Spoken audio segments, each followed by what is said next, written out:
Stop the wedding! Why, Mama? Because my real granddaughter is not you.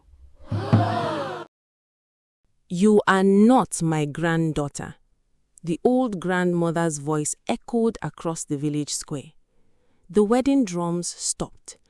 Everyone turned to look at the old woman. The bride smiled confidently. You are too old to know what you are saying.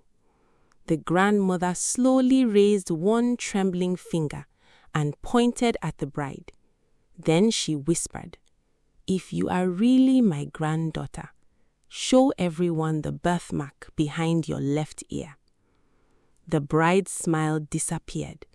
Her hands began to shake because she knew the real granddaughter was standing somewhere in the crowd.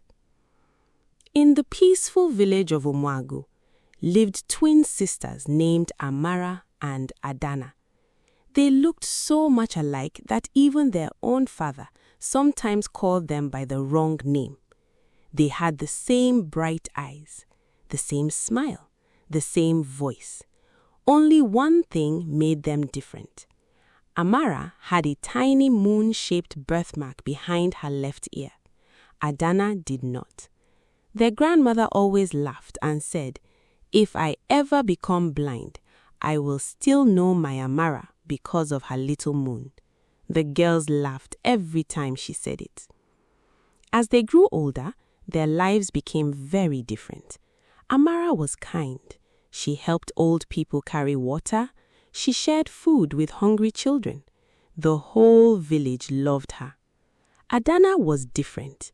She wanted expensive clothes. She wanted attention. Most of all, she wanted to marry the richest man in the village. But the rich young farmer, Chinedu, fell in love with Amara. When he asked for her hand in marriage, the entire village celebrated. Only one person was unhappy: Adana. Jealousy filled her heart. "If I cannot have his wealth, neither will you." 3 days before the wedding, Adana secretly took Amara to a distant forest.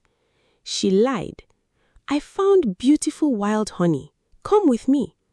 Amara trusted her sister. She followed without fear. Deep inside the forest, Adana pushed Amara into an old hunter's pit covered with dry leaves.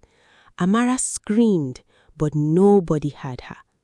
"I'm sorry," Adana whispered coldly, "but today, I become you."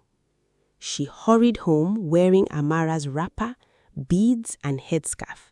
Because they looked exactly alike, nobody suspected anything.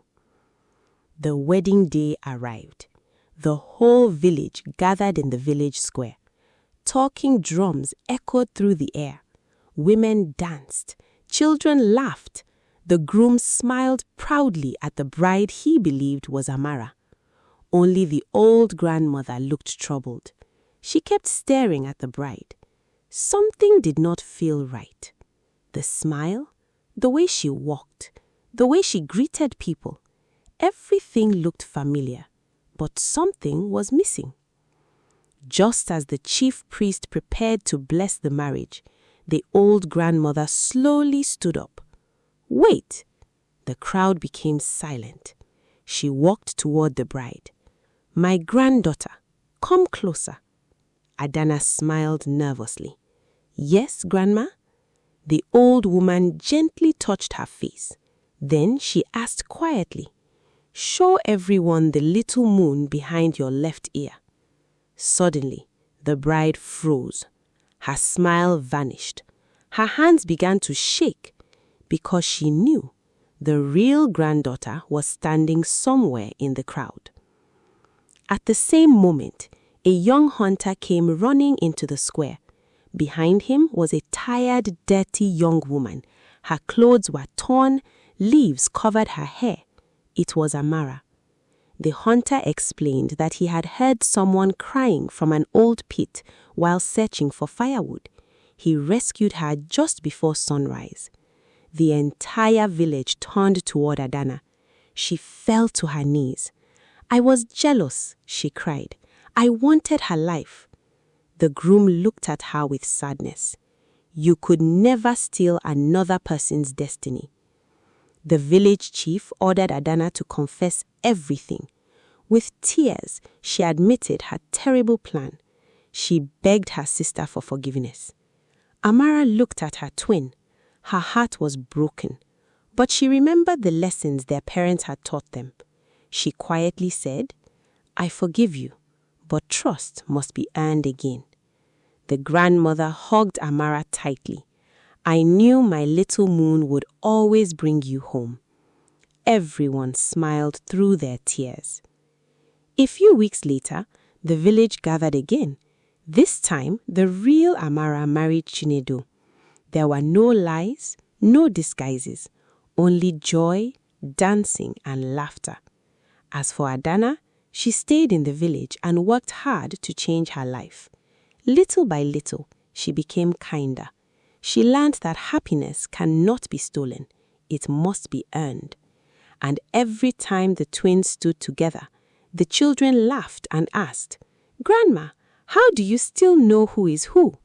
The old woman would smile and reply, a loving heart always remembers the little things. Moral of the story: jealousy can make people lose themselves, but truth always finds its way into the light. You can never steal the destiny that God has prepared for someone else.